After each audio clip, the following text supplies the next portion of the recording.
Welcome to JH. We are going to help you fix a Turtle Beach Stealth 600 USB transmitter that isn't working properly.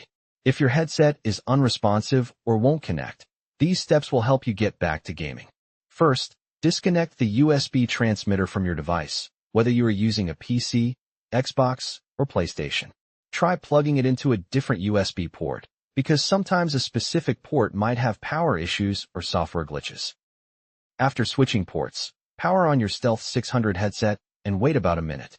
The headset and transmitter are designed to pair automatically, so you won't need to press any buttons. You are looking for the lights on both the headset and the transmitter to turn solid. If they stop blinking and stay lit, the pairing is successful. Make sure your microphone is flipped down and not muted during this process to ensure a better connection. If the transmitter still fails, it could be a firmware bug or physical hardware damage. At that stage, your best option is to contact Turtle Beach support for advanced help or a potential warranty replacement.